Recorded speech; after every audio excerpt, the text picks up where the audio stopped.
सुप्रभात प्यारे विद्यार्थियों। आज हम पढ़ेंगे समास के बारे में, जो आपके सिलेबस में भी आएंगे और आगे भी दिए होंगे। उसमें केवल तत्पुरुष समास और द्वंद्व ही है। तो ये कुछ समास दिए हैं। एतानि वाक्यानि ध्यानेन पठन्तु अवगच्छन्तु च। इन वाक्यों को अच्छी तरह से पढ़ो और समझो। नगरस्य समीपं नदी बहती, तो नगर के पास नदी बह रही है। इसका एक शब्द बना दिया है उपनगरम। बालका फलनाम रसम पीबती, बच्चा फलों का रस पी रहा है। फलनाम रसम को एक शब्द में कर दिया है फल रसम। तो ये केवल समास की परिभाषा जानने के लिए दिया है। पिछली कक्षा में भी हमने पढ़ा है। एक बार संक्षिप्त में मैं फिर बताता चलूं। दो या दो से अधिक शब्दों को संक्षिप्त में एक शब्द बना देना समास कहलाया जाता है। समास की परिभाषा क्या हुई? दो या दो से अधिक शब्दों को संक्षिप्त में एक शब्द बना देना समास कहलाया जाता है। जो ऐसे नगरस्य समीपम, बहुत सारे दो शब्द हैं, इसको एक शब्द बना दिया उपनगरम। फलानाम रसम, इसको एक शब्द बना दिया फल रसम।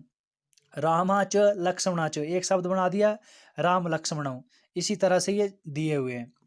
मुख्यतः चार ही समास संस्कृत में है। भेद उसके डाल दो तो 6 हो जाते हैं। अभिभाव, द्वंद्व, तत्पुरुष और बहुब्री। इन सब की परिभाषा मैं यहाँ आपके साथ साझा नहीं करूँगा। जो हमने समास आपके चैप्टर में दिया है, टर्म 1 में जो आएंगे, हम केवल उसकी विषय में ही चर्चा करेंगे। जो हमने समास करना है, ना हमने अभिभाव करना है, ना द्वंद्व करेंगे, ना बहुब्री। तत्पुरुष समास दिया है। तत्पुरुष, द्वंद्व और द्विगु आते हैं। तो जो आज हम करेंगे वो है तत्पुरुष। तत्पुरुष की हम परिभाषा जानते हैं। समास की परिभाषा क्या हुई? दो या दो से अधिक शब्दों को संक्षिप्त में एक शब्द बना देना समास कहलाया जाता है। और उसमें भी अब तत्पुरुष समास की परिभाषा क्या होती है? जिस समास में द्वितीया से लेकर सातों विभक्तियां विद्यमान रहे, उस समास को तत्पुरुष समास कहते हैं। और दूसरी इसकी एक परिभाषा में है, परिभाषा ये भी है, जिस समास का उत्तर पद बाद वाला शब्द प्रधान हो, मुख्य हो, उसे तत्पुरुष समास कहलाया जाता है। और जिसमें द्वितीया से लेकर सातों विभक्तियां विद्यमान रहे, उसे तत्पुरुष समास कहा जाता है। एक बार फिर रिपीट कर रहा हूं। संक्षिप्त में अगर समझने के लिए बोला जाए तो हम ये कह सकते हैं कि जिसमें द्वितीया से लेकर सातों विभक्तियां विद्यमान रहेंगी, वो समास तत्पुरुष समास होगा। और दूसरी परिभाषा में अगर हम बात करें तो ऐसे कह सकते हैं, जिस समास का बाद वाला शब्द मुख्य हो, उसे तत्पुरुष समास कहते हैं। उदाहरण जब हम अब इसकी डिस्कस करेंगे तो बिल्कुल अच्छी तरह से समझ पाएंगे कि तत्पुरुष समास क्या होता है। आपने इतना जानना है कि जिसमें द्वितीया से लेकर सातों विभक्तियां विद्यमान रहे, उसे तत्पुरुष समास कहेंगे। बस यही आएगा। जैसे जननाम समूह, लोगों का समूह। अब रामानाम जननाम, तो परिभाषा क्या है? द्वितीया से लेकर सात विभक्तियां विद्यमान रहेंगी। तो जननाम आ गया षष्ठी व्यक्ति में बहुवचन, तो जननाम आगे विभक्ति षष्ठी व्यक्ति इसमें छुपी हुई है।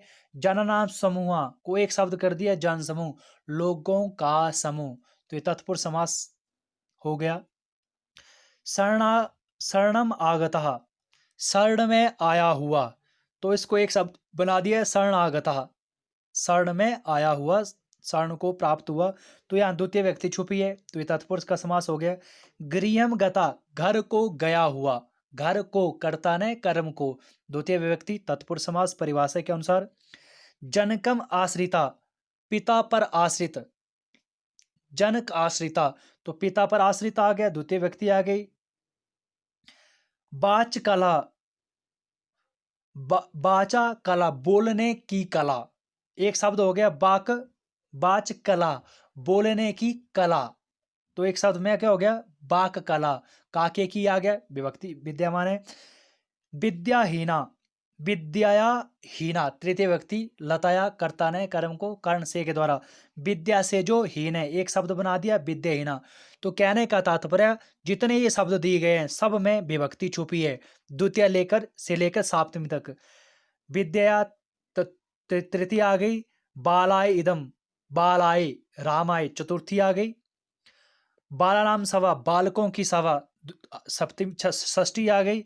इसी तरह से पाठशाला, कोई भी नखे भिन्ना कोई भी आप शब्द यहाँ से देखोगे, हर समास में द्वितीय से ले हर शब्द में द्वितीय से लेकर सातों विभक्तियां विद्यमान है। तो इस तरह से ये शब्द दिए हैं।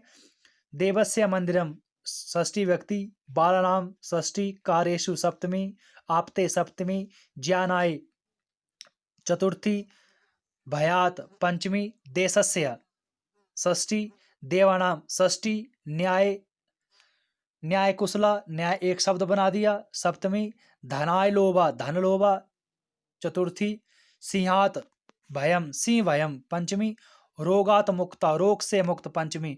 तो ये तत्पुरुष समास था। इसकी हमने समास की सिर्फ परिभाषा जाननी है। जिस समास में द्वितीय से लेकर सातों विभक्तियां विद्यमान रहे, उस समास को तत्पुरुष समास कहते हैं। ये हमने उदाहरण के तौर पर जो भी शब्द देखे, हर समास में कोई ना कोई विभक्ति विद्यमान है। तो ये तत्पुरुष समास था। पिछले साल भी हमने पढ़ा है। इस साल भी हमने एक बार फिर से रिवीजन कर लिया। आपने अच्छी तरह से इसको समझना है, और जो आपकी उत्तर पुस्तिका में या पुस्तक में जो अभ्यास दिया है उसको करना है। तत्पुरुष समास को अच्छी तरह से समझना है। आज के लिए इतना ही।